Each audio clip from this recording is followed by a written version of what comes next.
Spirit of our Lord and Jesus, Lord and Savior Jesus Christ, as we gather to remember Doris Miles Sargeant and to celebrate her life and legacy.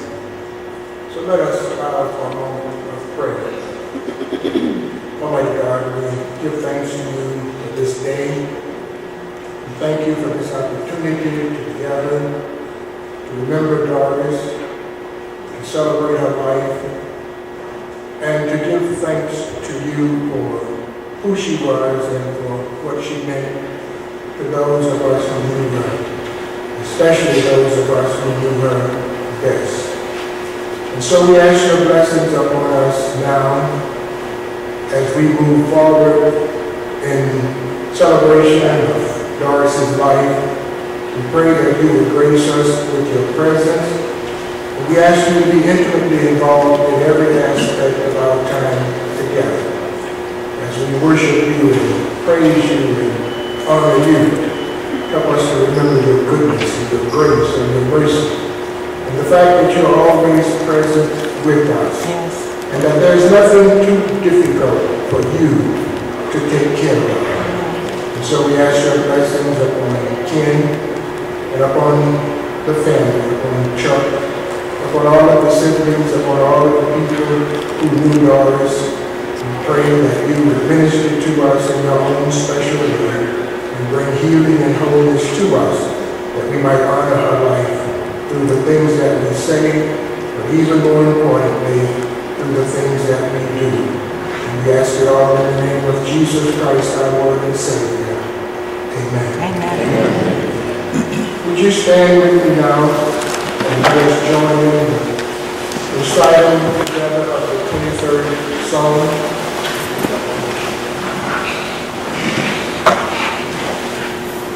The Lord is my shepherd, I shall not want. He makes me lie down in green pastures. He leads me beside still waters. He restores my soul. He leads me in the path of righteousness for his name's sake. Thank you.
As it turns out, I just noticed that Dot's date of birth was the same as my father's, 1927. So they've been roughly the same age. They were referred to as the greatest generation. And every day, as Kenny and I was talking about yesterday, this generation is passing by. They believed that integration and education was a path for us as Black people to become more part of this American society. They taught us all kinds of lessons, and that generation now is slipping by. I'd like to thank you all for coming out to honor Dot's passing. But it's kind of interesting that her date of birth and year was the same as my father's. Everybody's been talking about the movie, and you all know what movie I'm talking about. If you don't, it's called The Black Panther. People are rushing off to see this movie called The Black Panther because it makes you feel so good about being Black, and we have heroes and we have people that we can look up to. Well, people like Dot, people like my father, who helped desegregate New Rochelle, people who helped raise and stay married to folks who we have positive role models to look up to when we were growing up. People like Dot and my father and my mother who are now passing by.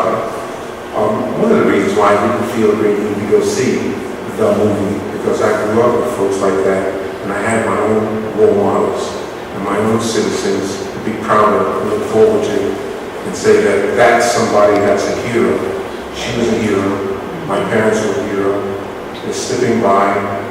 I will miss them all, because that generation is every day they're slipping by and passing by.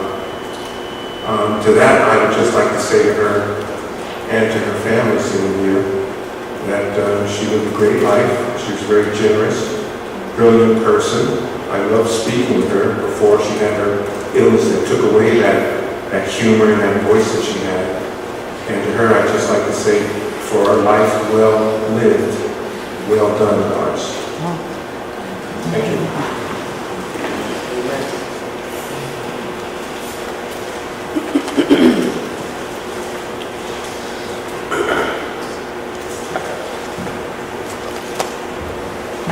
Good afternoon. Doris was my big sister, and I love her dearly. Going back in time as a child, we were a fairly large family, 5 siblings. And at an early point in my life, my mother became ill, had been away for 3 years. She was hospitalized, she was out of our lives. Doris, being the older, took on the position of mother. And she was a strict mother.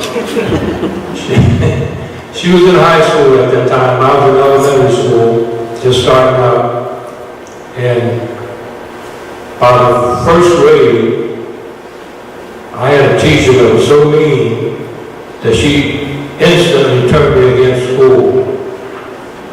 And every opportunity that I had to play hooky, I would play hooky. And I remember one morning, as my father left for work, I slipped into his bedroom, got into his bed, I locked the door and got into his bed. Doris had to go to school, she was banging on the door, and I was pretending that I was dead.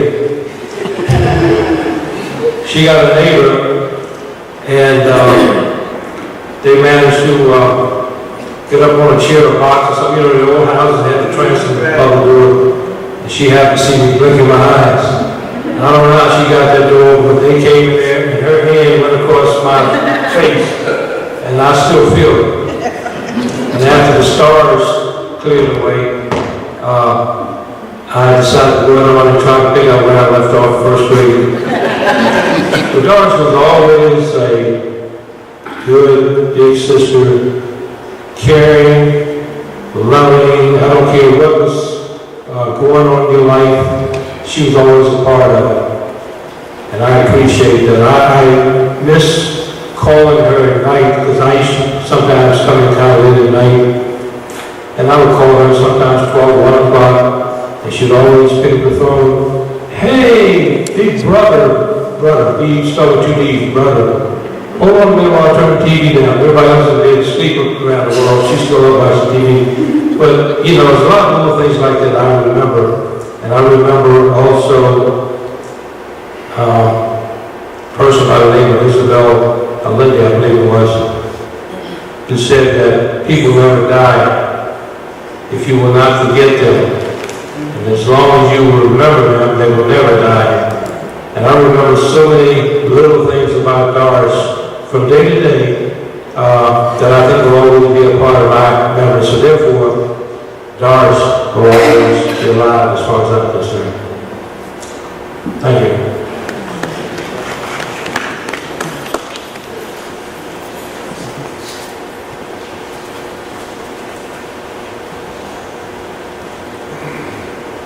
Good afternoon. Good afternoon. My name is Edwin Cunningham.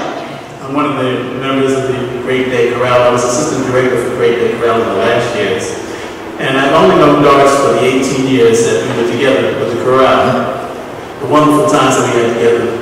When I first met her, though, you know, she walks into the room with this sternness and this look on her face. You're afraid to say anything to her. But then she can crack a smile with the best of them. She can crack a joke with the best of them. It's wonderful hearing her.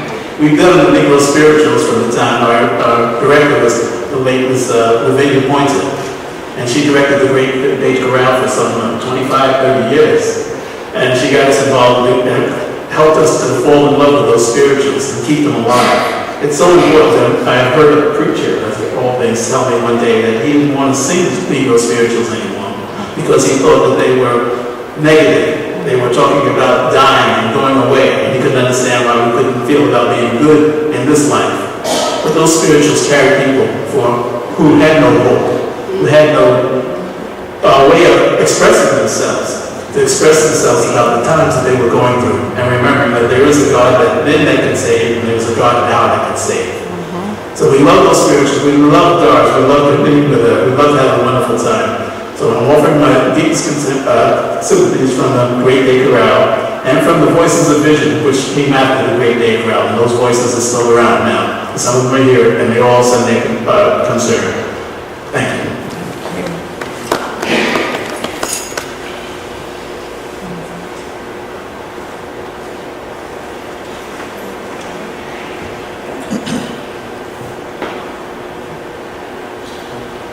Hi, my name is Marion, and when I joined the Great Day Chorale, Doris was an alto, and she was very stern, she was very strict, because she wanted things done a certain way.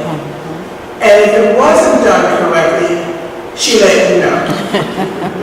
So, when she told me she was coming down here to live, I said, oh, Doris, that's so far. I don't know if I'll ever get a chance to see you again. And guess what? My daughter moved down here and insisted that I come down, so I had someplace to go. I knew somebody who was in Baltimore. And Doris and Chuck, they made me feel very good. And I was happy to be down here in Maryland. And it's been good. We used to travel back and forth to New York. Another Great Day person who was very ill, he was very sick, but we cared about one another at the Great Day. And that's how we were brought up. And we try to bring our children up the same way. Doris was just a special person. Just a very special person who loved life, who loved her God, and we all love the spirituals. Because that is the foundation of who we are. I'm sorry the churches don't want to sing them anymore, but we sing them in our heart. We're sorry that she's not here, but we know she's gone to a better place, and that's okay. All right. See you there, Doris.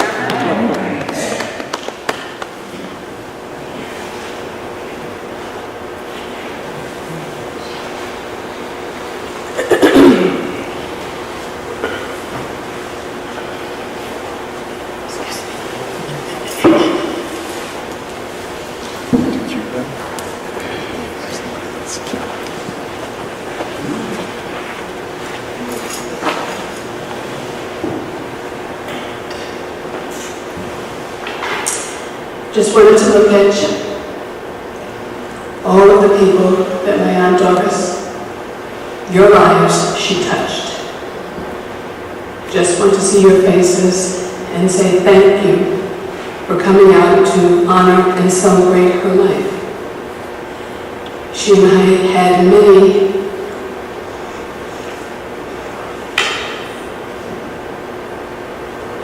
things that we loved in common. She even had the same style of dress that I had. She loved flowers and watching things grow. She loved music and singing. And almost to the end, she still had a voice to do that. And when she couldn't sing anymore, she could listen and still appreciate the music. As I said, she has been very generous to us. And I'm sure you all have your stories and wonderful times that you may want to share with us about her. But I just want to say thank you.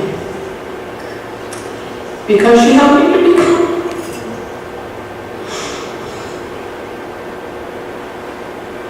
a better person. More compassionate. And helping folks to realize, I need to realize, that you have to stop. Turn the TV off. Put the cell phone down. Oh, yes. And listen. You have to stop. Otherwise, you're going to miss it.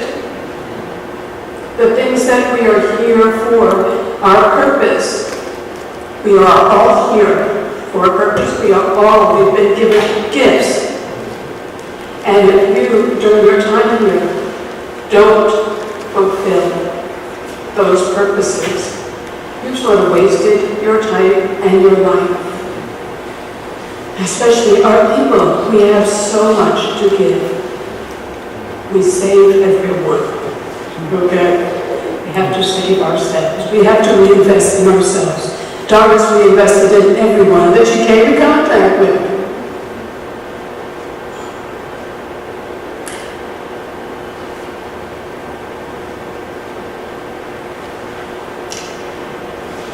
My life has been sort of chaotic these last couple of weeks, so I have not had really a chance to mourn her.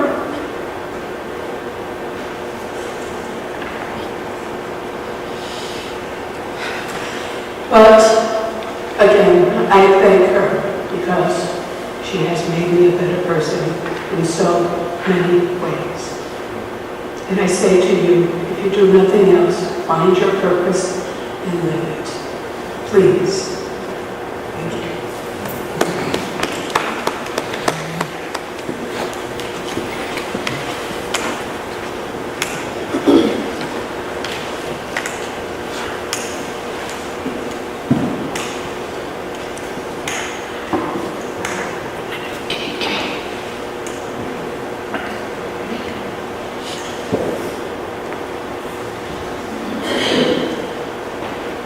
I'd like to tell just a couple of little funny tidbits about Doris, because she would remind me from time to time. When I was born, Doris was 14 years old. And every now and then, Doris would remind me of how she reacted when she learned that I was on the way. I'm tired of taking care of babies. But little did she know that my parents knew what they were doing. They were saving the best for last. Doris,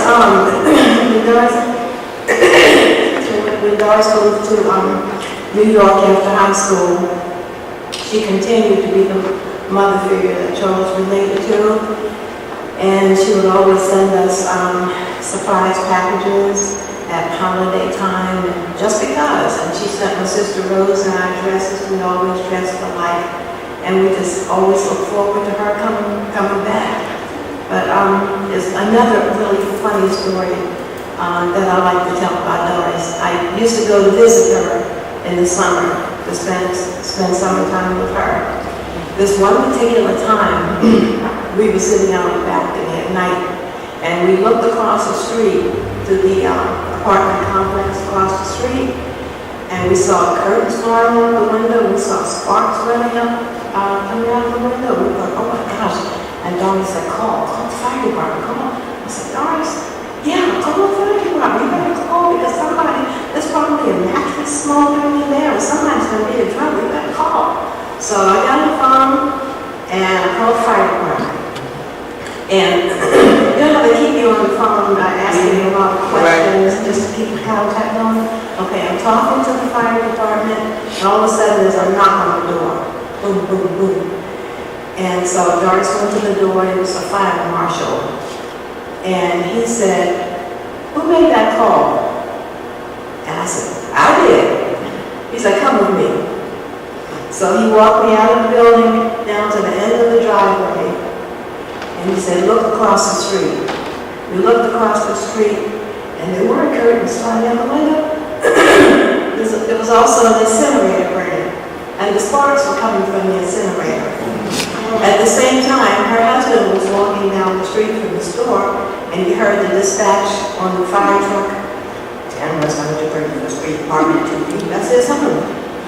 He's rushing home thinking there's a big fire. So that was the one time. I was always welcome in their house, but that was the one time I almost got kicked out. That was $125 fine at that time. So I have a lot of fun memories with Doris, and I'm going to miss her.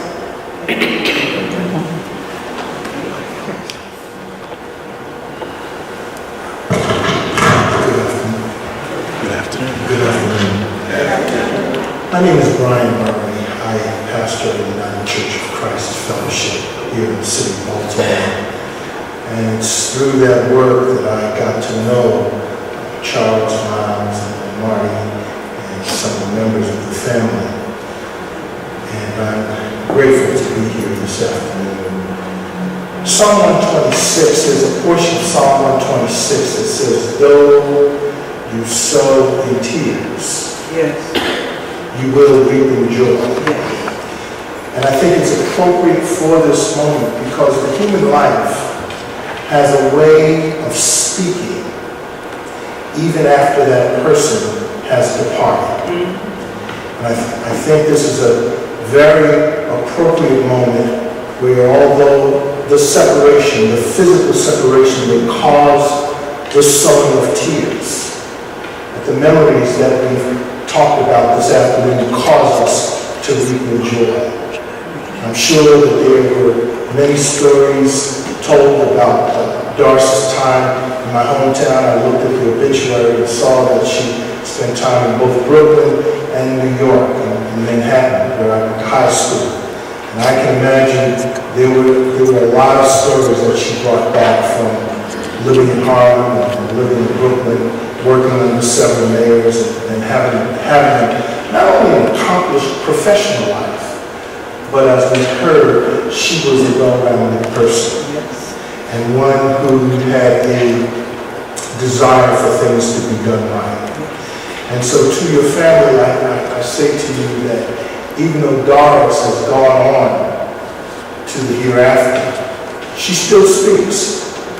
She still speaks in stories about hiding in bed and being too scared for her to answer the door because you knew you had to go to school sooner or later.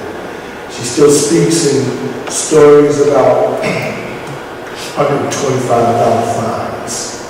But in our families, when we find ourselves at the cookouts and the Thanksgiving dinners and the Christmas gatherings, the blessing is that as we look at the witness that God allowed in one life, that life continues to speak, and that life continues to encourage, and that life continues to set standards that generations to come should live by.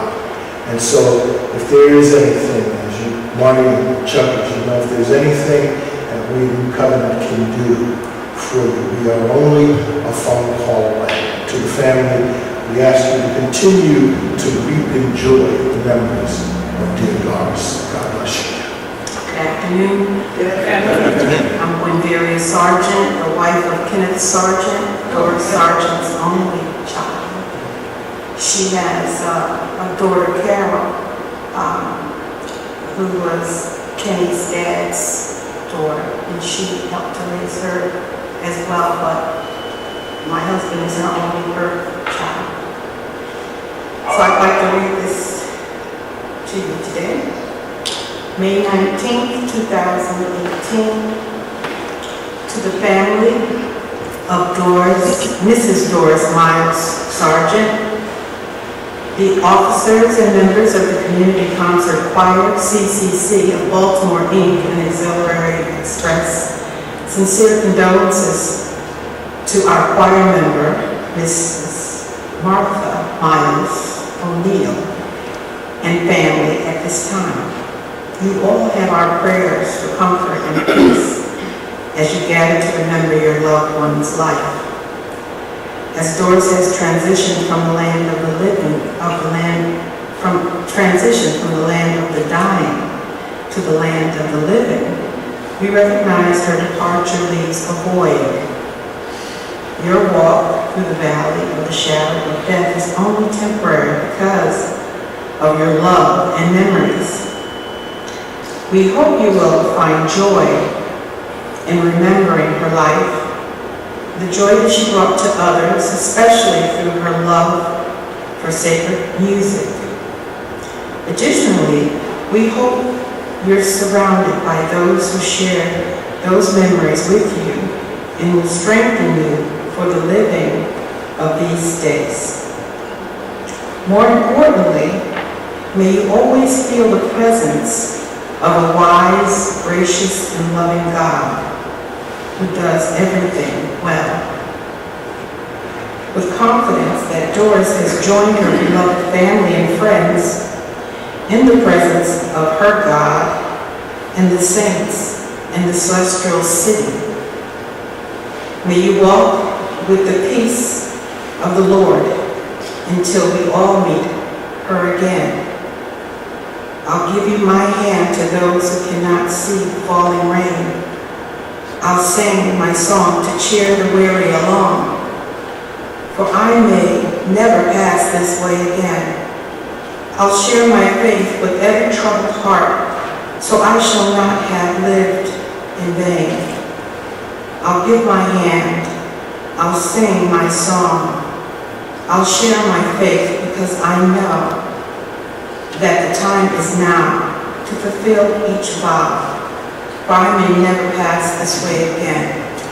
Musically sincere, Miss Elizabeth Craig, President, Mr. Gregory M. Allen, Auxiliary Chair, Reverend Anthony Horsey, Chaplain, and Dr. Marco K. Merrick, Founding Director.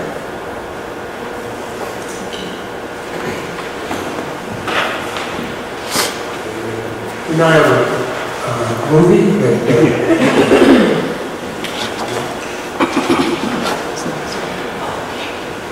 Hi folks, thank you all for coming out. I'm Ken Sargeant. I was blessed to be Doris's one and only child. What can you say? Dad walked along by your side and had your back for your entire journey. I had the pleasure 10 years ago of recording her thoughts, and we'll share those with you now. Thank you.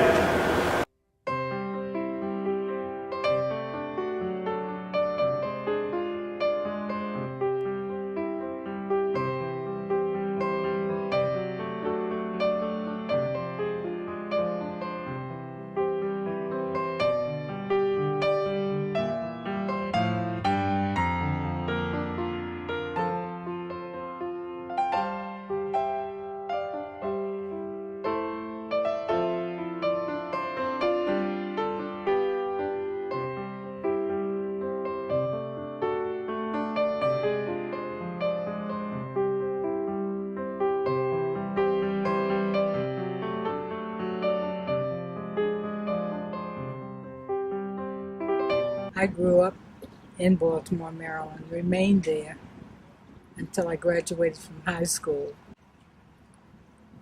Then I left went to live in Brooklyn, New York. I'm the oldest of 5 children: Charles, Rose, Martha, and Alvin. Alvin is now deceased. He was drowned in 1973. My parents were John and Martha Miles, both of whom were born in Virginia. John Miles was a very strong, self-made man. He was a very stern, but had a good sense of humor. Loved to play practical jokes, had a mischievous smile. Loved to fish. He left home in Virginia when he was a young teenager. Lived in Pennsylvania for a while, and then came to Baltimore, went in the Army, and after his discharge, he took up residency in Baltimore. He worked as a tailor for many years.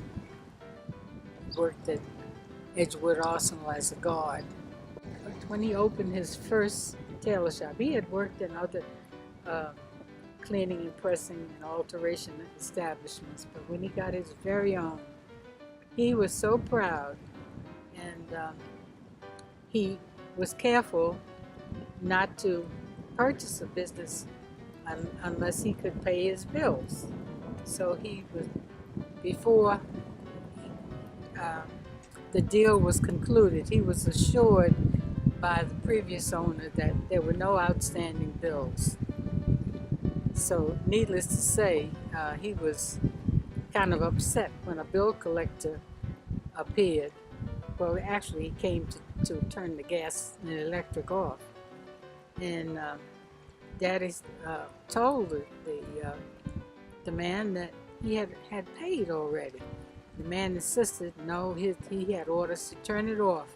So Daddy said, well, look, I promise you, tomorrow I will go down and we'll get this straight. The man says, no, I was sent out to turn that off today. And he looked toward the cellar door, the basement door, and he started walking toward the door. And Daddy said, he turned to him and said, if you go down those stairs, you won't come up. Oh dear. Yeah. And the man walked away. And the next day, Daddy went to the gas and electric company and got it straight. Both Mother and Daddy were very strong Christian. They had very strong Christian backgrounds. And they loved their family and their church. They were very proud people. They worked very hard. Daddy learned tailoring business through apprenticeship until he was able to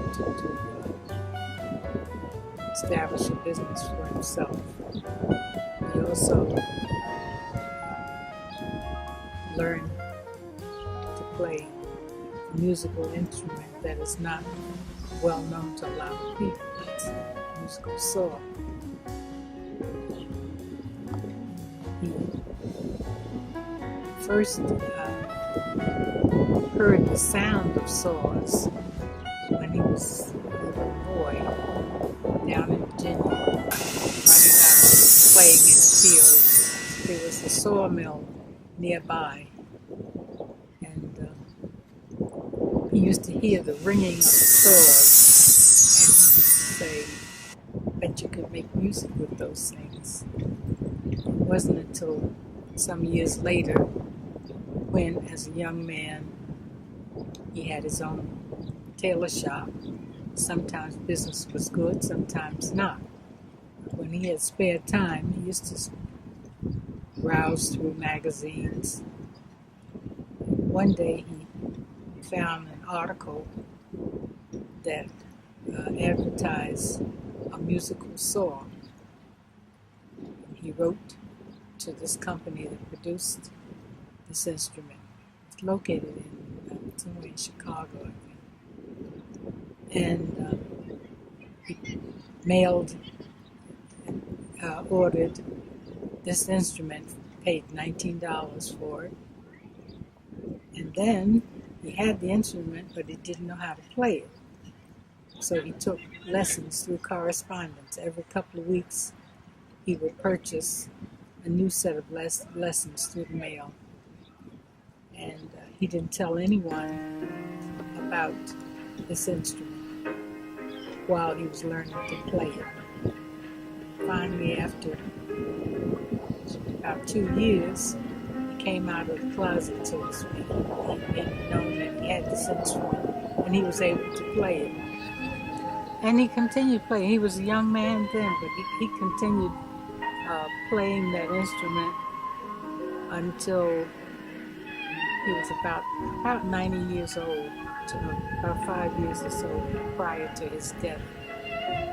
He played all those years at different churches, mostly churches, in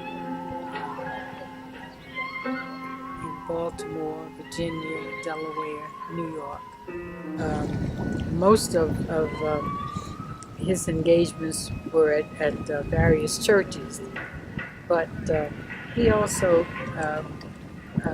had some engagements at reputable music halls, one of which was the Meyerhoff in Baltimore, Maryland. And I remember a couple of occasions when he came up from Baltimore to New York. He also he loved music. He sang with the choir at Shiloh Baptist Church, and my earliest memories of him in the choir are when I was a little girl, about 3, 4 years old, and he used to take me up in the choir with him, and you know how kids fidget. I was sitting on the organist's bench, shifting around, fidgeting, and I slipped down off the bench, and my foot hit one of those pedals, and this loud sound burst out throughout the church, interrupting the service. Anyway, seriously, he sang in the church choir for many, many years. And one Men's Day, there was a special chorus assembled to perform on Men's Day, and it was called the White's Male Chorus. This is named after its director, George White. Anyway, from this one day's service, they decided to keep the chorus ongoing, and he belonged to that chorus from a young man until his death, close to his death. Baltimore was very segregated when I grew up. I have some vivid memories of acts of discrimination. That was the unpleasant side of my childhood. But on the pleasant side, it was much safer, much cleaner, much kinder environment than it is today. We had less as far as material things concerned, but we really had a good childhood. People felt comfortable for the children to play out of doors. People were mindful of their neighbors. They didn't destroy neighbors' property. They didn't litter. They respected the opinions of older people. It was just a, but I guess maybe it's not limited to Baltimore. Probably that's the situation where most people live. Well, being the oldest had its good side and it had its bad side. The good side for me was the freedom to play games and out and be safe. You had a more carefree uh, lifestyle, but being the oldest placed a lot of responsibility on me, and the memories are good and bad. Um, First, one thing it taught me responsibility. I had to help to take care of my siblings, and sometimes I got a little tired of that. But today I'm glad I had all those children. I'll never forget the day that I came home from school and found my mother and my father in the kitchen, Daddy at the kitchen table looking very somber, and Mother standing at the stove also looking very somber. And I said, "What's the matter?" I thought maybe one of their friends had died or something. But my mother's murmured. She whispered, "You're going to have another little sister or brother." And I cried. I said, "I'm tired of taking care of babies."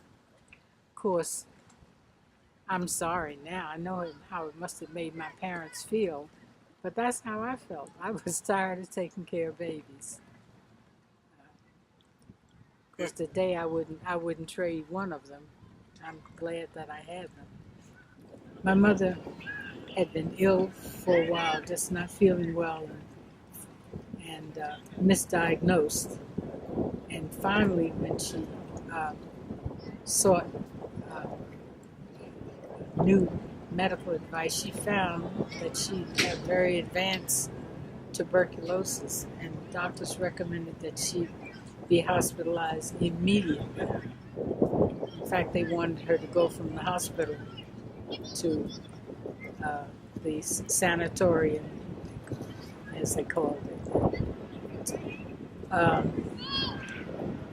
The next day, she went away, and she was hospitalized for 3.5 years. Initially, at that time, I was about 14 years old. My brother Alvin was 3 years younger than I. Then my brother Charles, 10 years younger than I. My sister Rose, 12 years younger. And Martha, 14 years younger than I. So mind you now, I was only 14 myself. So it was not easy, but I give my father credit for being the strong man that he is, and keeping his family together for those 3.5 years while my mother was hospitalized. There was a family that was willing to care for my two youngest sisters, and they did for a few months and would have continued. But my father insisted that he wanted to keep his family together, so he brought them home. And we made it. There was occasional help from social services, but that didn't last long. So anyway, he was a strong man. Well, first of all, one of her mottos was, "There's no such word as can't." She often said, "No such word as can't." And whatever she determined that she wanted to do, she accomplished. Well, first I must say that my father only had a fifth grade education, and my mother only had 7th, 8th grade education. So they were not educated people. formally educated, that is, but they were both very wise. My mother was a wonderful salesperson. She could sell, as the expression goes, sell the Brooklyn Bridge. But she knew. In fact, I remember one instance. Our family had moved from Baltimore out to Edgewood, Maryland, and one day a salesman came through our development, knocking on doors and attempting to sell people refrigerators. That was before poor people had refrigerators. We had ice boxes. So he ended up, well, he came to sell my mother a refrigerator. She ended up buying the refrigerator, but she told him only if he bought some of her wares to make the first down payment.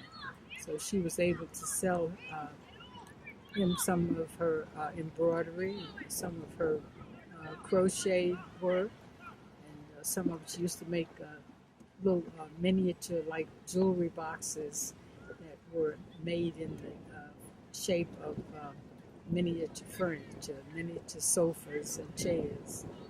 So she got a substantial order from the salesman, an order large enough to serve as a down payment for the refrigerator.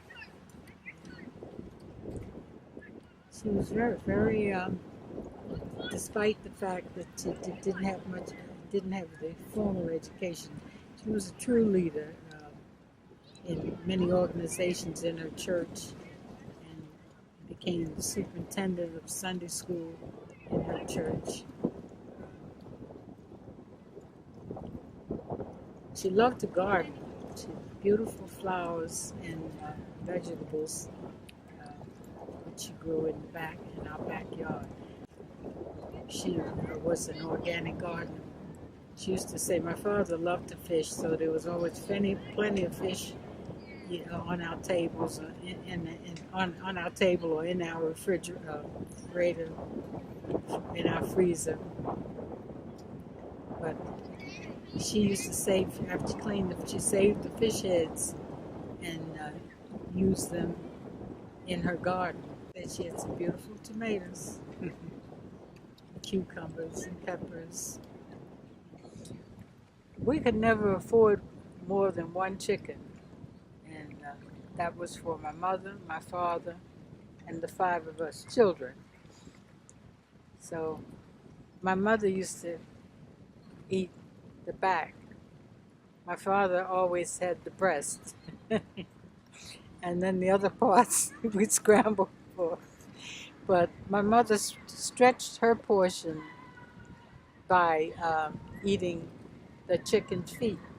I used to have to go to the market each week, and we couldn't afford more than one chicken. But my mother would always instruct me to ask for extra head and feet. So not only did I have to take the chicken's feet, one pair of feet, I had to ask for extras, and I was embarrassed to ask for extra head and feet.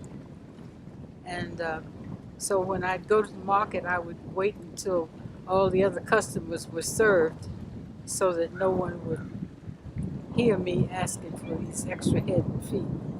And that worked all right, except on one occasion, people kept coming, and I was waiting for the opportunity to be alone to order my extra head and feet. And when it seemed that wasn't going to happen, I said, I'm going home, and I'll just tell Mother that they didn't have any extra head and feet. So that's what I did. Now, it's embarrassing enough to ask for head and feet when you're buying the chicken, but to be sent back to ask for head and feet without ordering a chicken, that was really embarrassing. Another time, the shopping bag broke and the heads were poking out of the side of the bag. That was kind of embarrassing too. But if you go in the supermarkets today, they sell for a lot of money. itself a lot of money. Whoever thought you'd be paying $1.79 a pound for chicken feet? Yeah. I graduated from high school in 1946, June 46, and I left to live in New York in April of 1947. About 4 or 5 months after I arrived there, I went with a girlfriend of mine to a dance, and she spotted Louis Sargeant, who was a friend of hers, and Bertram Sargeant, a friend of hers, and she said hello to them and beckoned for them to come to our table. She wanted me to meet Bertram Sargeant.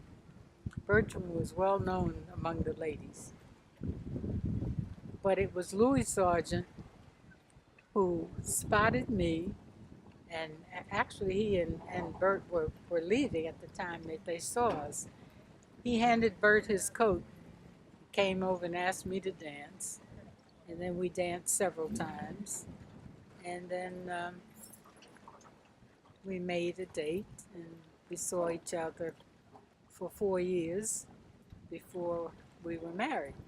And we lived for a short time. Well, it seemed an eternity. We didn't have our own apartment. We lived in my in-laws' home, and finally we were able to get a place of our own in Williamsburg Houses. That was one development in New York City's public housing system. And we lived there for a couple of years before we moved to Manhattan. Well, we were the first family to move in. In fact, the halls had not been covered yet, and I was very proud of your father's performance at Lenox Terrace. Every time I walked off 135th Street onto the driveway leading to the building, I looked around, and it was kind of awesome that he had responsibility not only for that one building, but for what would be 6 buildings, each of them comprising 170 families.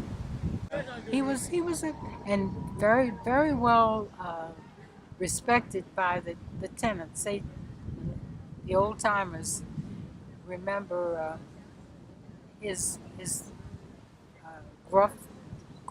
roughness at times, but they also remember how thorough he was, how well he provided services for them, and to this day people still speak of his good service. In 1971, after 25 years as part of a couple, Doris realized that she was destined to be a bigger person than would be possible with Louis. Her separation returned her to Brooklyn, first to Lewis Avenue, and later to Turner Towers, where she pursued and received a bachelor's degree, learned to ski and ride a bike for the first time. She found her life's work as a floriculture specialist for the New York City Department of Housing, where she managed several hundred urban gardens and presided over workshops and competitions. She became an avid traveler, and her wanderlust would take her to the Caribbean, to Africa, to Europe, Alaska, and notably Cuba with her beloved Great Day Chorale. Indeed, she lived a wonderful life.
Doris is a member along with us. Yes. We had wonderful times together. They had a chance to go to Cuba. I don't think they ever made it there, though. Fidel had his own thoughts about his countrymen. We already had the plane tickets already made out. We had lessons in Spanish so we could sing a few of the songs in Spanish. We were ready to go. And Fidel said, I don't think so. So we never made it to Cuba. But we did make it to Barbados. We did make it down south of North Carolina and several places that we did. We had wonderful opportunities to sing on the Murray Griffin Show. We had chances to sing with the Connecticut Symphony Orchestra, which was really some marvelous experience, and many things that we did together. But you want to remember those songs, and we have these spirituals now that are in our hearts and that we will never, ever forget. We're going to try to do a couple of them, yes, I remember that. We did Carnegie Hall twice. We had a chance to do Carnegie Hall twice. The last time we did, we had 50 men in the group. It was one of the best groups that Ms. Poynton ever put together. The spirituals we've done in so many places, many different places. We had Jess at the Lincoln Center also. Many of the members are going on now, but we still have members that are spread out, and they're spreading the word also, forming other groups that are also doing the spirituals now. So we know that the spirituals continue on. Doris is continuing to sing with us, and she will be in our heart forever. We'd like to do just a couple of them for you, a piece of a couple of them.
I got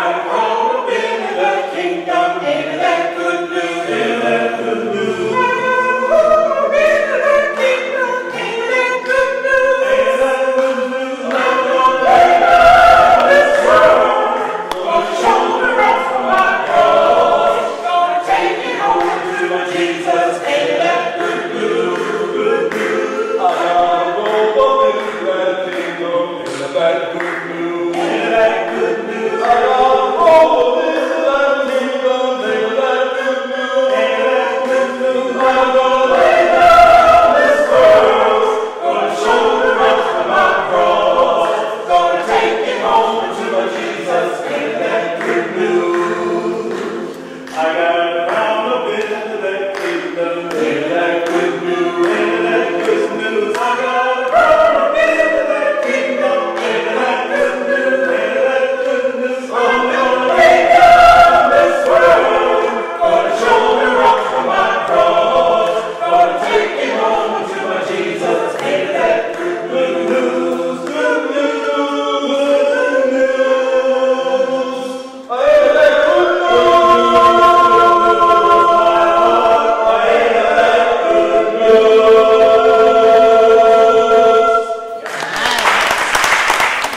Just one more thing I'd like to say. One of my favorite scriptures is, trust in the Lord with all your heart, lean not to your own understanding, and all your ways acknowledge him, and he will direct your path. And there are others, in times of trouble and distress, you look for help, you don't know where the help's coming from. God sends an angel, and I'd like Karen to step up here. Here's an angel sitting right here. Karen, would you step up, please?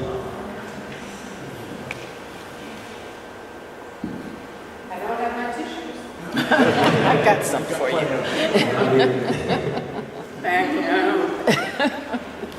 This is Doris's niece by marriage, Karen Ray Yarn. When Doris came to Baltimore, Karen and Doris became very close. They went shopping together, went to plays, and just did all kinds of things. She was very, very attentive to Doris. And as Doris' health began to decline, Karen just stepped right up to the plate. Took over because I had already wondered, what in the world do we do now? What are we going to do? Because it was impossible. I just couldn't figure it out. And I hadn't thought about an angel suddenly coming on the scene. Karen was so dedicated to Doris. She took her to all of her doctors, made the appointments, took her to her appointments.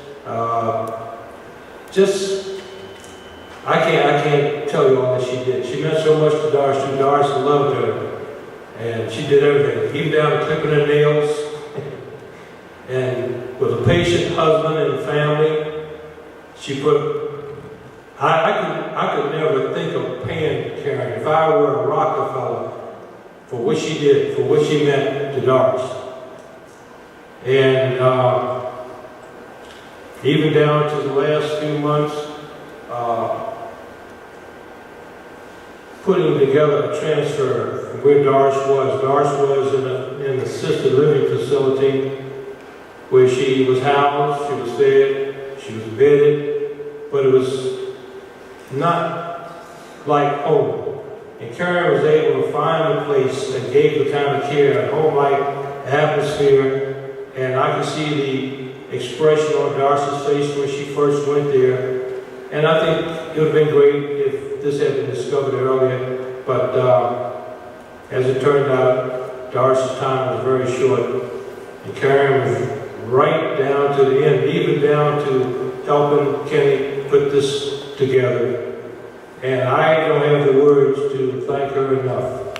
But this is just a little, it's not much. Like I said, just to let you know that you are not forgotten. As time goes on, you will be remembered.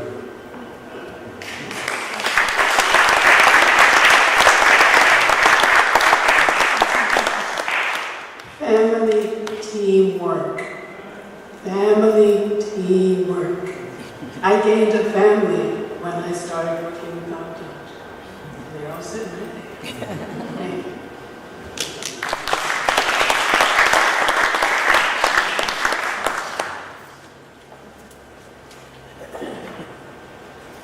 I have a few brief words that I want to share, and once I'm finished, Reverend Brian Murray will close us out with a word of prayer.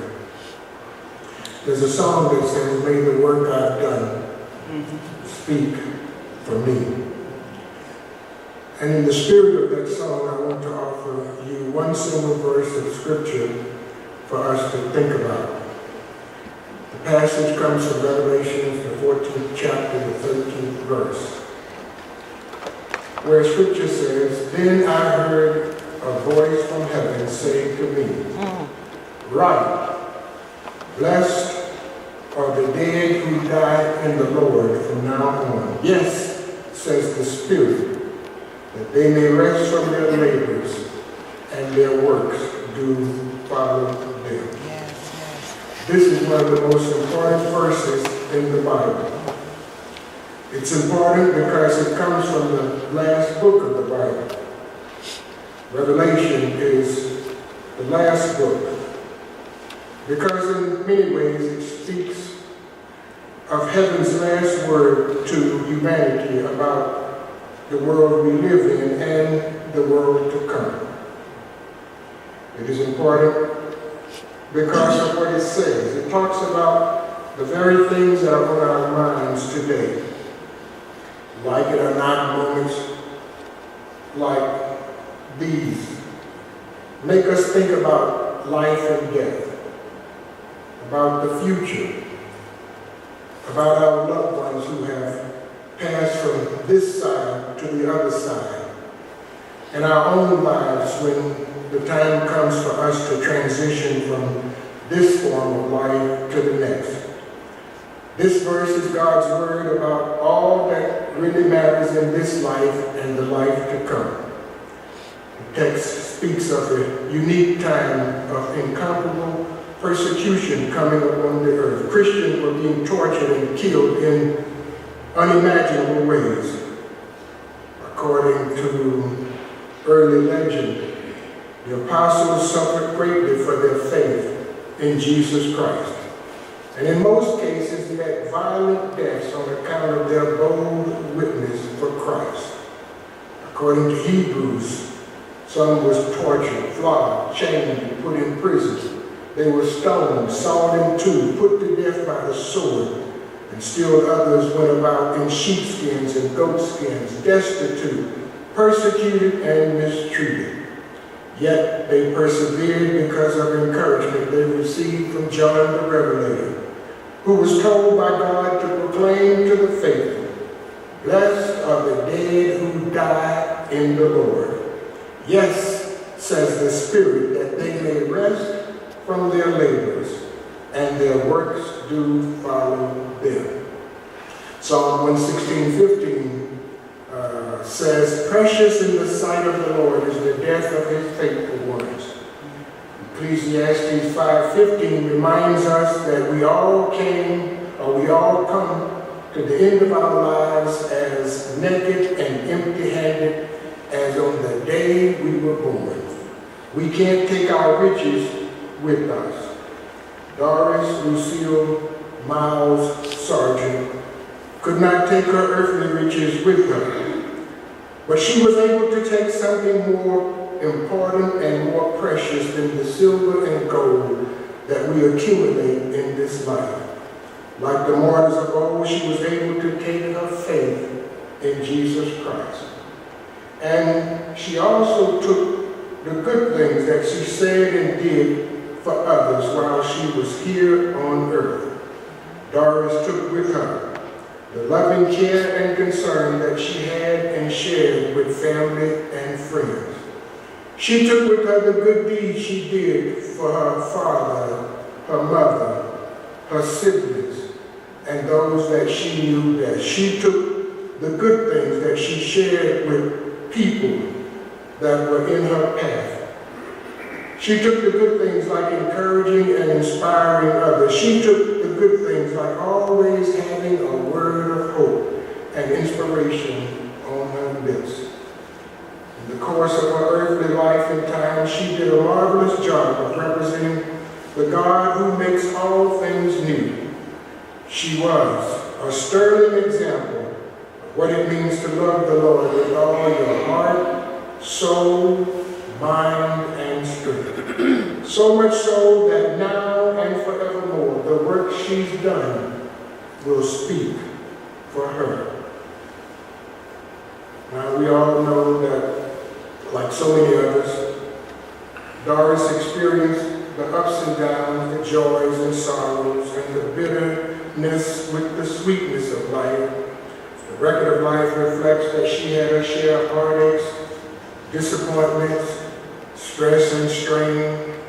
She took the pain of Alzheimer's and the hurts of this life all in stride. And as she did, she held her head high as she walked tall with elegance through the world with a smile that we should all emulate.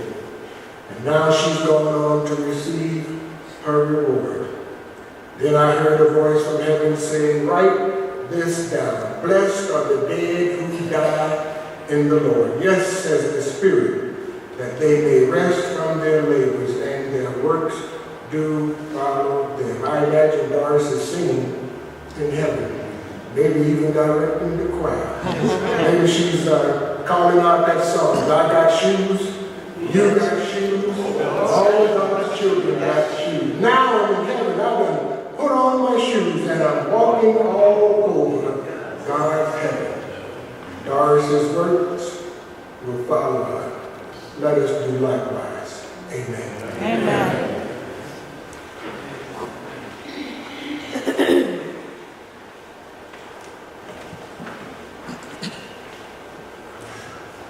Once again, it has been a privilege to be a part of these moments memorializing the life of Doris Miles Sargeant. Steve and Karen, it's been too long. I'll tell Janice I saw you. We'll have to find an occasion to get together. Let us look to be dismissed. O wise and eternal Creator, we thank you for this day, because on this day we saw the power of testimony, the power of those who are still here, praising you for the gifts of one you've called home. Yes. We thank you for the life of Doris, for the gift of caring that allowed her siblings and her family to stay together. We thank you for the gift of courage and adventure that took her to another city, to a marriage, to a motherhood, to a career, where Doris made an impact on a major city. We thank you for the gifts that allowed her to be a part of the Great Day Chorale. Yes, yes. For there were some whose only theology before they learned to read was to find out who God was through the gift of song. And so God, we just thank you for the witness, for the testimony, for showing us who you are through the life of Doris Miles Sargeant. So as we leave this place, but never from your presence, we ask you to continue to speak to us in the lives of those that you've called home, whose gifts have taught us how to live. And so now unto him who's able to keep us from falling, present us faultless before his throne with exceeding joy, to the only wise God, whose glory and majesty, dominion, and power, now henceforth and forevermore. Is that Miss Kate over there? Yes, it is. Let's do it. Everybody sing amen.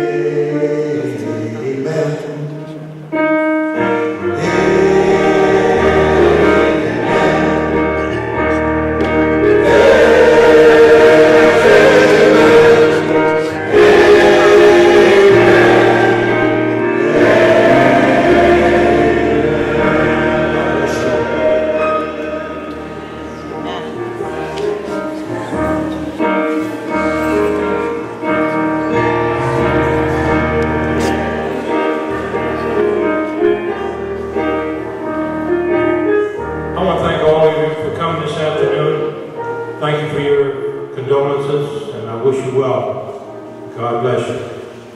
I overlooked one very important thing. Our sister Marty is here. My other sister Rose is not here today. She had an unfortunate accident a couple months ago when she broke her neck, and she's been suffering with that between hospital and rehab. She wanted desperately to come today and just didn't think it was wise to attempt to do so. So reluctantly, she stayed behind today. So I ask that you all keep her in your prayers. Thank you for that. Make note of the repast. Yeah, you can mention it at Karen and Steve's house, the repast. Oh, okay. The repast will be held at the home of Karen and Steve Yarn at 11024 Sappho Road, which is in Reisterstown, Maryland.